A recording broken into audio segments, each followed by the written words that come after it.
Bila nanti sampai detiknya, pastikan hilang kata-kata,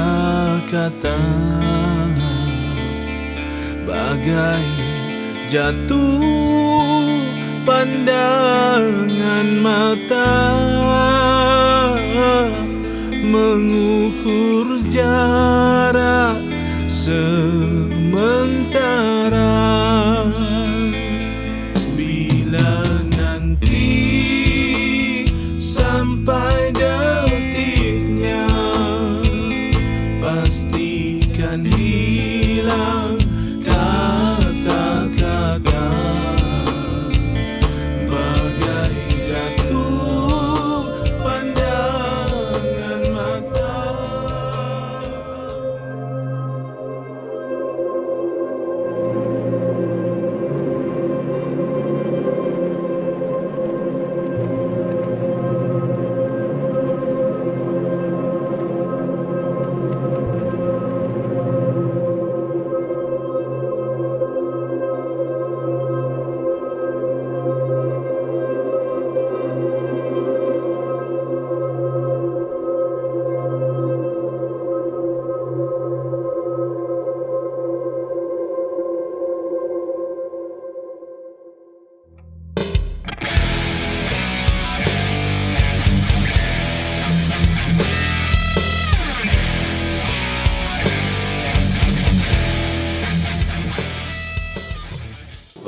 Pengalaman saya dalam Rapatseni 2019 kemarin, tidak terlalu banyak lakonan, cuma dia merupakan monolog atau sebagai seorang pencerita tentang tentang seorang penulis yang mana watak itu dilakukan oleh pelakon muda, dua orang pelakon muda yang sebenarnya berlakon. Saya cuma buat monolog, tapi apa yang menarik ialah kerana interaksi antara pencerita dengan pelakon yang membawakan watak, kemudian diselang-selikan dengan puisi, bacaan puisi, perkembangan dan lagu-lagu. Saya rasa satu pengalaman yang boleh saya anggap menjurus ke arah satu persembahan yang bercorak musikal, walaupun dia tak sepenuhnya musikal. Dan itu pengalaman yang saya rasa jarang saya dapat dan sesuatu yang baru. I felt excited during the process, and then after the entire presentation pun aku rasa actually quite satisfied lah, because of how the lights and the actors' performance as well with the musician, they all came together, and then it was relate nicely for me lah as a director, from how I perceive the script. It was relate as how I imagined and how I envisioned it lah. And of course there were some things here and there that wasn't quite go as planned, but with the expertise of the actors and even the chorus players and the poets, we managed to pull off a convincing performance which relayed the message entirely.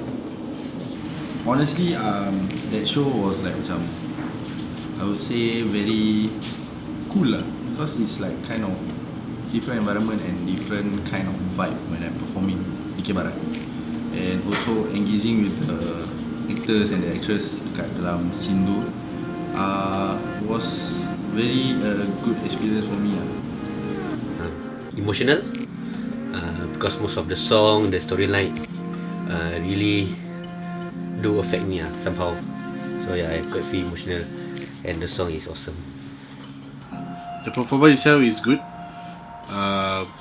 Also like to thank Akmal, who invited me to join as one of the musicians. It's something new.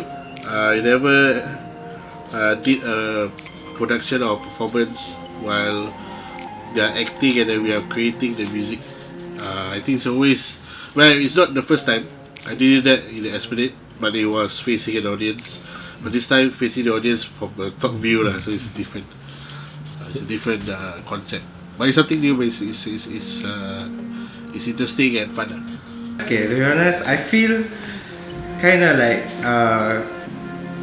surprised lah, because I thought it was just a DK Barat thing, and DK Barat was the only performance that I have to perform. But then there was like stage movements also that I include to do. So like I feel kind of shocked and surprised, because it was like the first time for me to perform. So I feel like it's a very complicated theatre to pull off, for like to deliver such like the messages lah.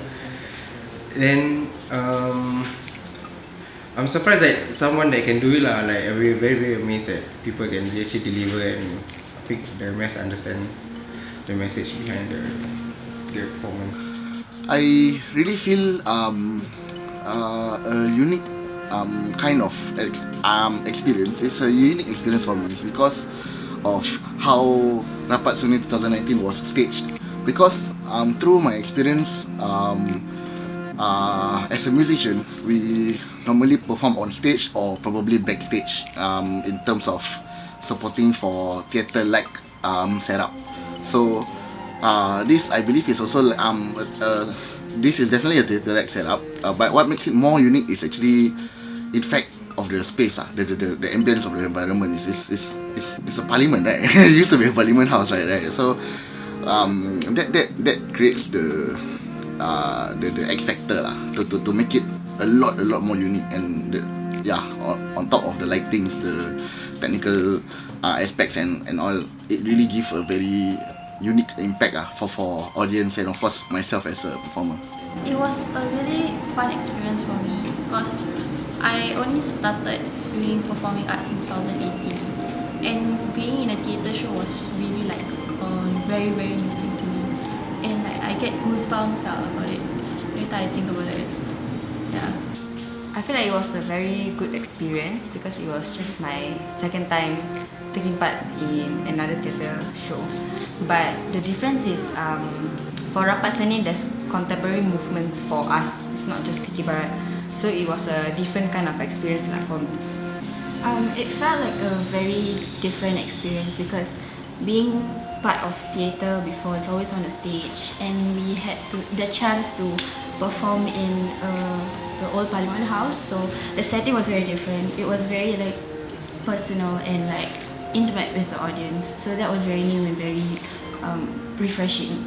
Yeah, it's a good experience for me because I managed to meet new people and get to learn more about how does Rapatseni works. Like macam lagu dengan lakon combine together.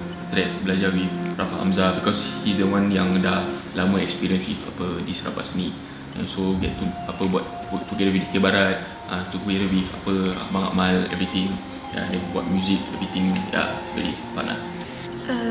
Firstly, I felt very honoured to be part of the talents, to be performing for them at the whole Parliament House, because it's actually my first time performing there, and it's quite a honourable place back then. So to be performing there in front of the large crowd and with my fellow friends, I think it was very fun, to be honest.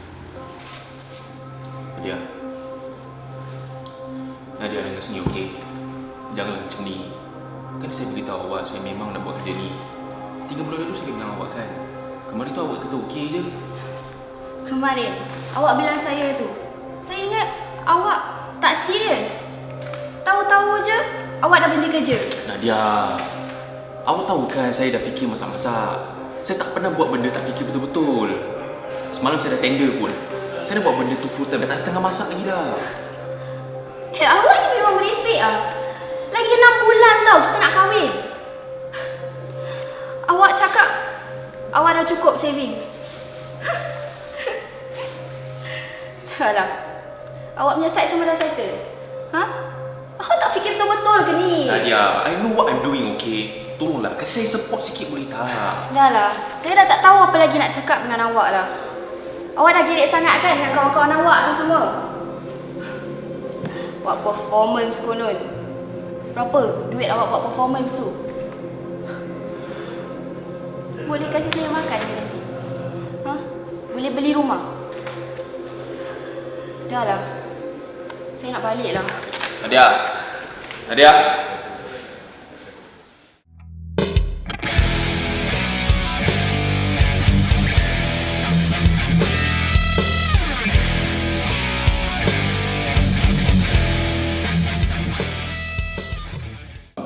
For me, honestly, working with Rapat Hamzah, initially the first phase was very intimidating.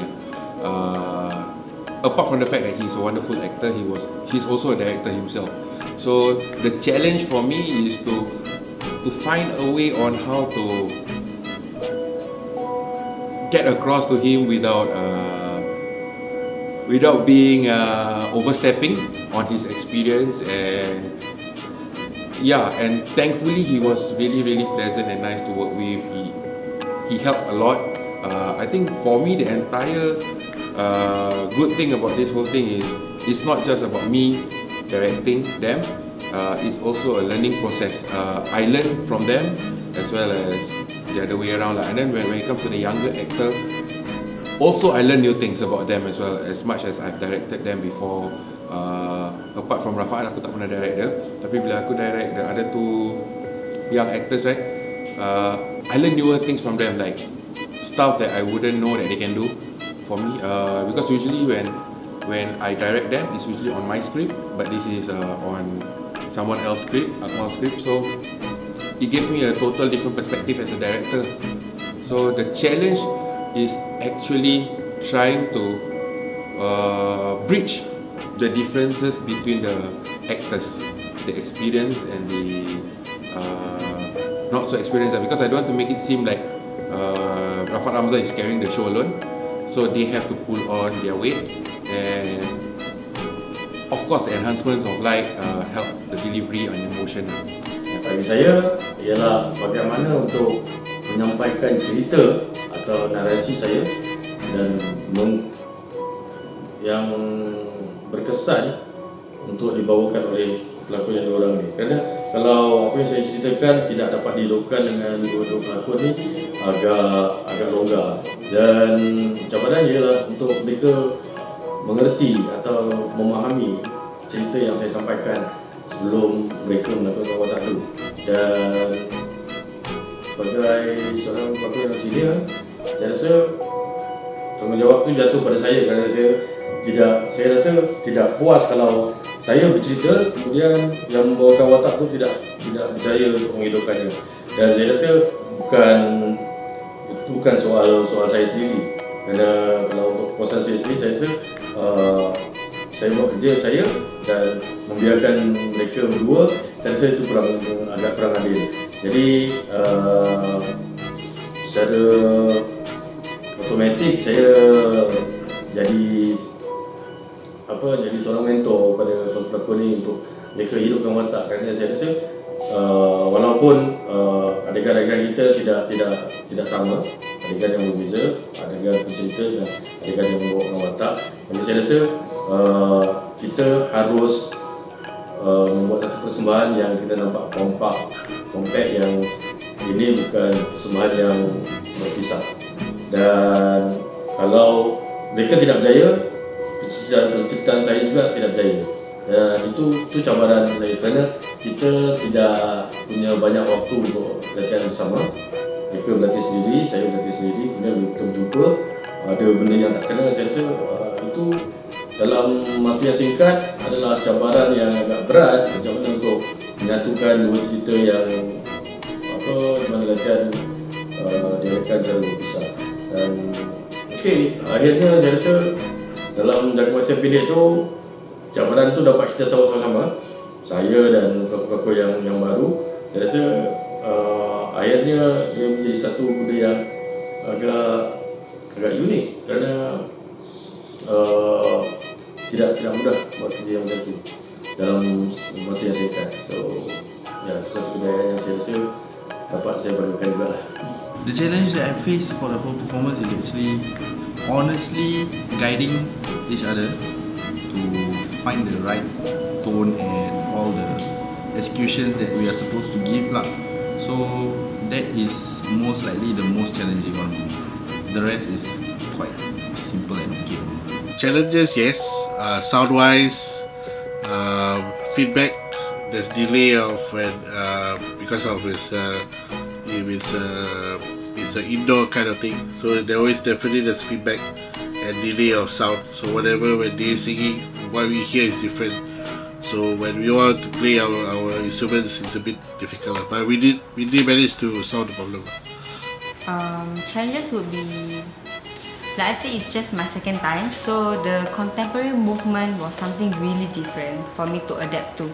So I'm not really used to walking while we sing, and then like it's very slow and it's a new song, so we really have to adapt to the changes. Like it's just not normal Dikir Barat.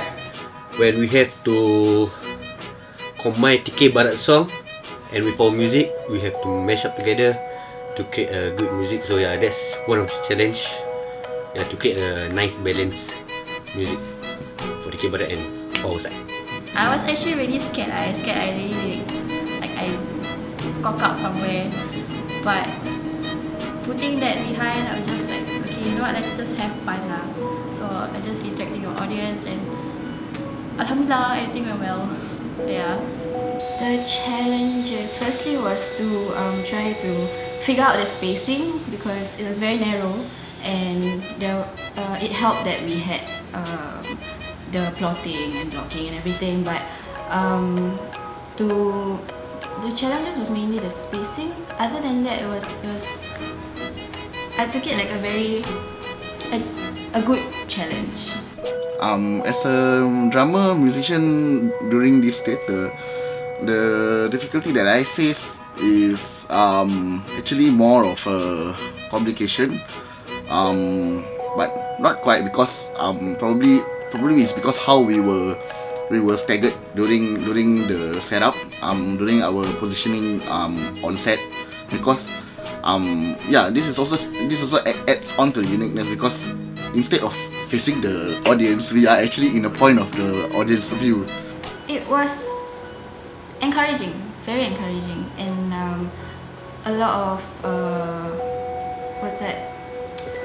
constructive feedback was given, and from there I could improve myself on the spot and like in the long run also. So that was very nice of them to be working with us and give us constructive feedback.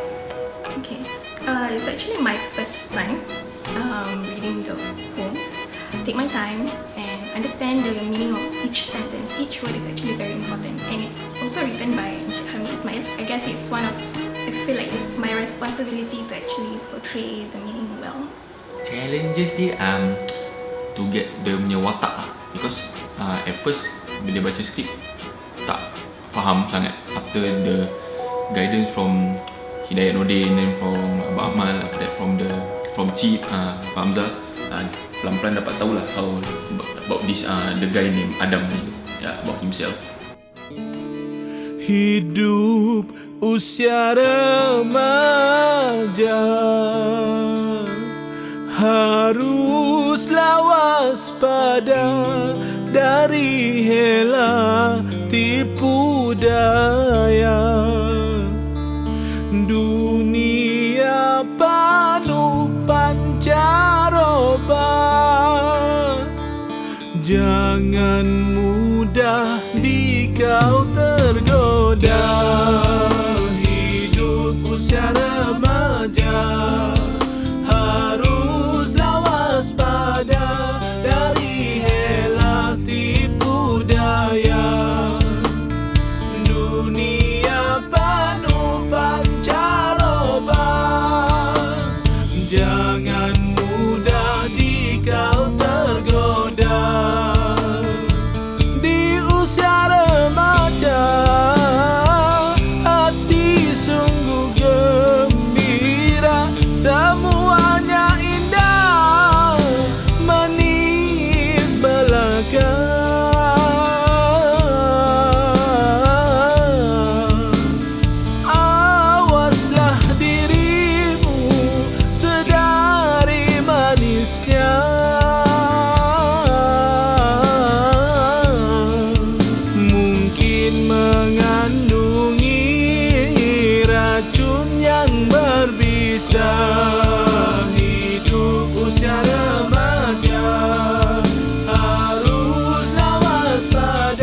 Bagi aku undangan ni satu undangan yang baik lah kan, kerana ia menggabungkan ramai seniman dalam satu projek yang datangnya dari latar belakang yang berbeza-beza. Kita ada latar belakang seni muzik, latar belakang seni teater dan juga seni penulisan digabungkan dalam projek Rapatseni lah. Maknanya seni yang berbeza dirapatkan. Itu satu gabungan yang cantik kata orang.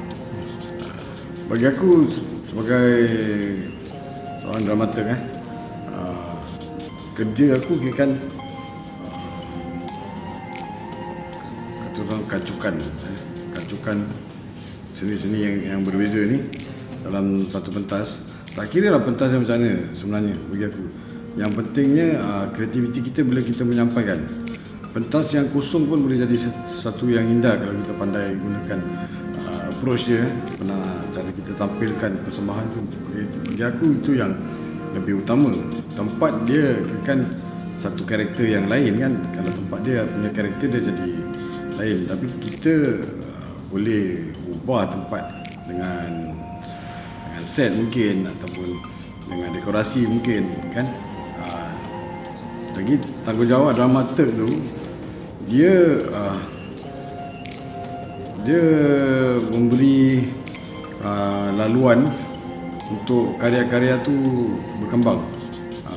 Bagi aku, kalau aku jadi dramaturg, aku tak sekat dan aku nak karya tu dia makin berkembang dan dia bertantung dengan karya-karya lain.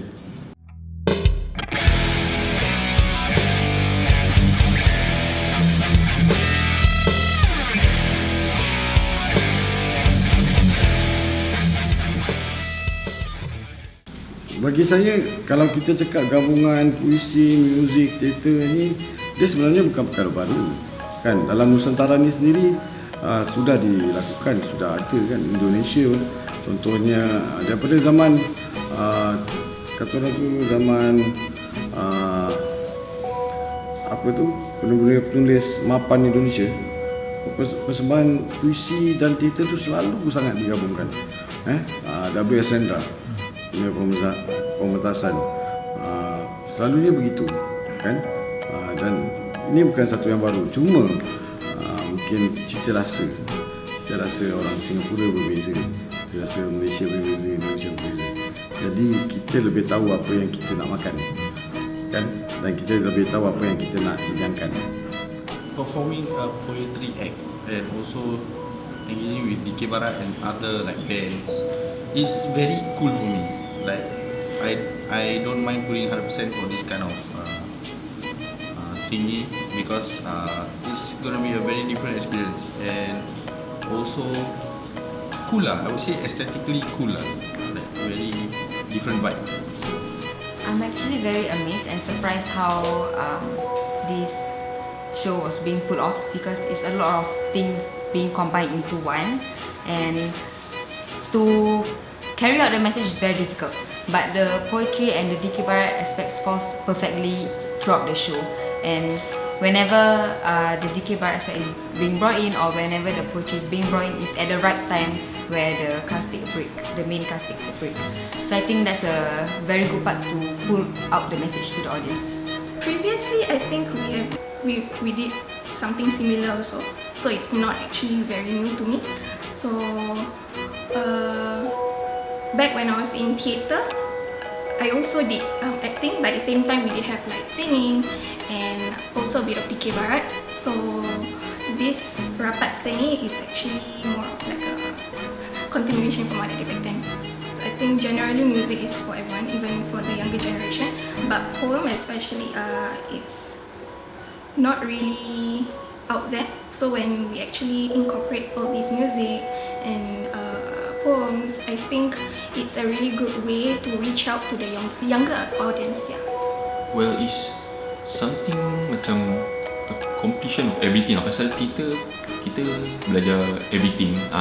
Bukan sekadar macam DK Barat, dia more on apa music and nyanyian. Dan after that macam lagu, just lagu, music.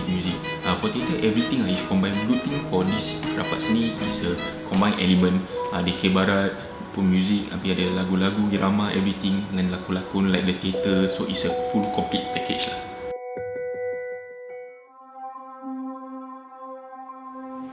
Kau pun masih berkata lagi, seperti aku yang masih menjilat luka. Dari mabuk cinta yang kehilangan seorang Laila.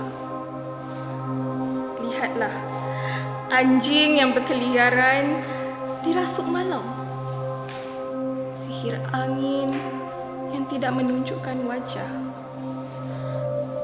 Apa gunanya kau menyamar seperti puaka? Selagi mentari tidak membakar nista dan sumpah, dan bulan tidak berpesan rindu dan gundah. Waktu dan hari, aku.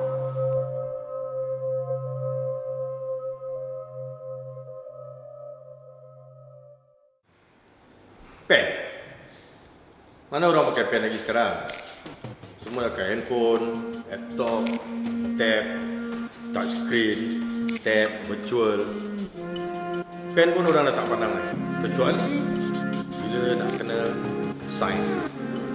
Sign tu dapat cek, sign tu ambil loan, sign report book. Mesti ada sebab kenapa manusia dah tak gunakan pen lagi.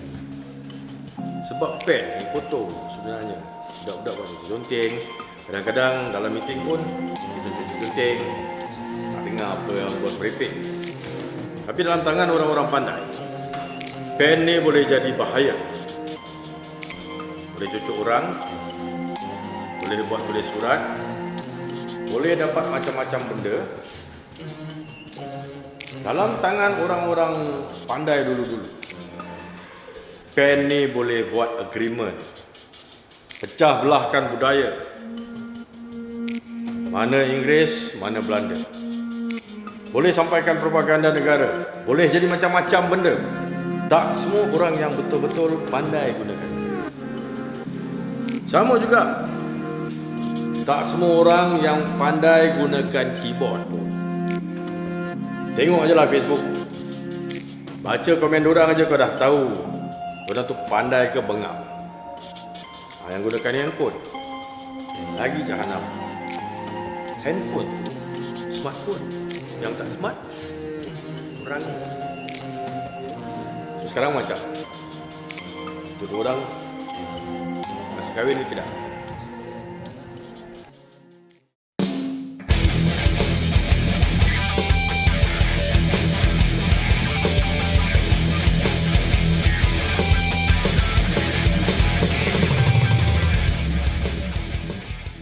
Bagi aku, dari apa yang aku dapat, kita ada penulis, dan kita ada karakter dalam penulisan tu. Maknanya dia ada unsur teater dia. Aku suka buat benda macam ni kan, benda yang kata orang tu mungkin a bit of avant-garde, mungkin cara permainan dia berbeza kan, tak lari daripada tradisi, tapi kita satu keluarkan sesuatu yang menarik kan. Seni tu kalau kita tak ada penarikan dia, tak mengikut peredaran zaman, lama-lama generasi baru ni sekarang akan apa? Akan tak interested lah, tak nak ambil tahu. Dan itu tanggungjawab seniman ataupun tanggungjawab bagi aku kali ni sebagai dramaturg. Itu tanggungjawab aku untuk tarik anak-anak muda ni untuk dapat perhatian ataupun dapat lahirkan minat daripada menonton Rapatseni. Bagi saya, distinct version ni menarik kerana dia tidak lagi jadi merupakan satu persembahan live yang mana kita berkumpul, kemudian kita bekerja, berkarya dengan berpisah, kemudian kita berkumpul, kemudian bila kita latihan bersama, kemudian kita keluarkan satu karya yang memang dihasilkan untuk buat persembahan live. Dan apa yang menarik untuk yang ini saya rasa ialah kita terpaksa berpisah dan kita boleh saja ambil sebagai persembahan 2019 Rapatseni 2019 itu sebagai rangka. Kemudian secara individu masing-masing, pelakon baik, narrator, TK Barat dan muzik, saya rasa kita harus dan benda-benda deklamasi yang lain, kita harus bekerja berbesar-besar dan cuba menghasilkan sesuatu yang baru atas rangka yang lama. Dan saya rasa ini peluang yang baik kerana bukan saja kita buat persembahan live, tapi kerana kita ada media yang baru, media yang video dan audio recording and all that. Saya rasa this element harus difikirkan, harus diambil kira, bukan setakat kita meletakkan kamera di depan dan buat apa yang kita buat. Kerana kamera adalah media yang satu alat yang boleh dimanipulasi, dipermainkan dan boleh mendatangkan kreativiti baru. Dan saya berharap Rapatseni 2019, walaupun karya ini karya kita dipentaskan, dan kalau kita tayangkan semula dalam format digital, saya rasa harus menjadikan satu karya yang lebih menarik dan lebih ada perkembangan daripada berbeza dengan Rapatseni 2019. Originally the script, I believe it's more of a luahan, of an inner conversation, and the protagonist and antagonist perspective of the storytelling comes from the juxtapose of apart from the Rafat Hamzah's role. Kalau kita ada, if there's an antagonist and then there's a younger contrasting character to Rafat Hamzah's role, I genuinely believe that the story can be more captivating in a sense that it's more complete. It becomes more complete so that the idea of antagonism won't be forced into the direction, that kind of thing. I think having an antagonist is really important for Rafat's role in the play, sebab he is playing a writer, right? So apart from fighting his own emotion, he needs to find other triggers apart from situation. So I think that can add another level of dimension of interaction and contrast. To touch on how it ended the other day, it was nice because it actually showed how it highlighted how we were both puppets inside a poem, and also that really, like, for people who can't really understand what the poem and all is, then it's a good way for them to understand that we are just characters in a short story. So if it were to have an ending, that thing that was highlighted could get lost. Now it's COVID and so tak dapat, so maybe platform for this macam social media mungkin is the best platform for them to macam spread to other people. Okay, macam cerita ni about what, okay, cerita ni about what, and understand the storyline. And also this cerita pun I think it's more on, it's a real life story lah, which I think like outside people yang like this Adam ni dia penulis lagu and everything, I think certain people will understand about this story lah more. With the uniqueness of the instrument, shall I say, that I'm using is a digital drum pad. It's also a sampling pad. So it have the ability to actually store a pre-recorded mix, pre-recorded effects, or probably So with the help of that, probably this could actually help a lot in terms of adding a lot of new sounds, new unique sounds that we might not be able to do it previously, or maybe might not have thought of it. So I think over this year spent after the whole production last year, I believe there's a lot more that we can do. Like we can have a lot of more effects, more drastic effects, or to add on to the vibe, to the ambience, for the theatrical aspect, so that the audience will have a better experience. We can try. What we did was at a certain part of the show, there is like a story with certain sound effects and everything. Now we can play with percussion. Maybe they walk also, we got sounds. We can play more with electronic music. Stuff where we cannot get it from our normal instruments, we can get it from our computer or whatsoever lah, all the new stuff going on. I think it will be a different atmosphere lah. Yeah. This is for the audience, so then the audience will feel more and more engaged to the story. Kalau untuk tambah satu atau dua karakter lagi, saya rasa mungkin possibility is saya sebagai narator yang menceritakan pergolakan jiwa penulis yang lelaki, dan kemudian kalau ditambah dengan karakter yang satu, mungkin saya rasa ada keperluan atau ada baiknya karakter wanita yang menceritakan pergolakan jiwa dia dari sudut watak perempuan. So this is the two couple when bila dialog is there, sebab kita dengar apa yang dia katakan, dia luahkan secara lahiriah, dan apa yang kita tak dengar adalah karakter lelaki dan segala permasalahan dia dan persoalan dia, ada karakter perempuan dan permasalahan dan persoalan dia yang dihadapi. Jadi kalau kita tambah lagi satu karakter, female character, have to be representing one of them. So kita nampak dialog-dialog yang bertemu as one act, dan dialog-dialog yang tidak bertemu, dan mana this writer, male writer berbual dengan diri sendiri, and the girlfriend, the writer's girlfriend yang ada perbualan dia sendiri. So I think that they can now kita boleh kembangkan ada dua narrator dari sudut yang berbeza.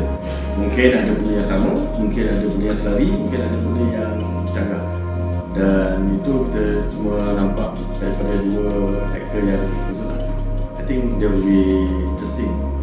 But now if it's on a stage, on a normal stage, there will be a challenge, but I don't think it is that much of a big difference when it comes to being a director, because at the end of the day, when I want to direct a play, I always put the space first in mind, and where the audience are seated, and to ensure that all the actors can deliver their line to every single one of the audience. Kalau nak cakap about how different I would do it, I believe on a flat stage, the emotion have to be more. The technicalities, apart from all the technicalities of actors' performance, lights, leveling, the basics lah. The basics can actually is enough to enhance the presentation beyond the novelty of spaces. Sebab kalau if you ask me, the content is strong enough, the presentation is awesome, the actors are really good, and the feel is there. So regardless whether it's in a level of spaces ataupun a flat spaces, it can still be relayed. Of course, the challenge comes in the actors lah. For the actors, how they want to express with minimal movement, that kind of thing. Yeah. I think we can play around with depending on where is it, I think we can play around with the space even more, because for the location that we were at, for DK Barat aspect, we play around with the space a lot. So I think if we have a bigger space, we can reach out to the audience more and interact with them. It was a good way to portray the Malay elements inside, and because of the poetry, the Malay poetry in it, and DK Barat, it was okay lah. I don't want to change the performance. Malu aku dengan kata-kata, malu aku dengan kata-kata. Bila yang ada hanya makna, bila yang ada hanya makna, tanpa tujuan dan maksudnya, tanpa tujuan dan maksudnya. Malu aku dengan kata-kata, malu aku dengan kata-kata, malu aku dengan kata-kata, malu aku dengan kata-kata. Bila penulis asyik mengeja, bila penulis asyik mengeja, gairah bahasa, sayang bahasa. Malu aku dengan kata-kata, malu aku dengan kata-kata.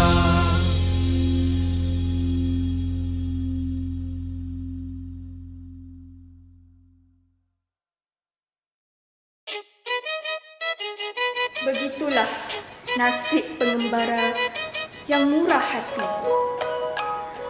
Tak kala air mata jatuh mengalir basah di pinggir mimpi.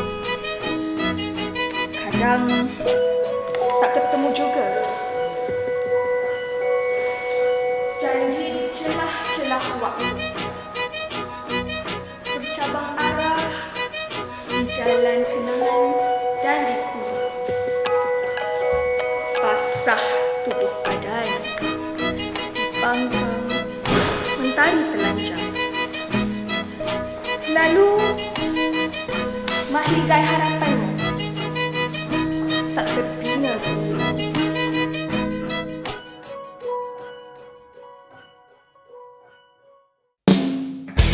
Begitulah perjalanan hidupnya. Kaya dan papa bukan harga, jaya dan gagal bukan soalnya, sanjung dan hina bukan nilainya, sayang dan benci bukan taranya. Bahunya perjalanan mencari makna, mengutip sakit bagi manusia, mengumpul sampah sarap dunia, mencipta cinta dan cinta, memahat tandanya atas namanya.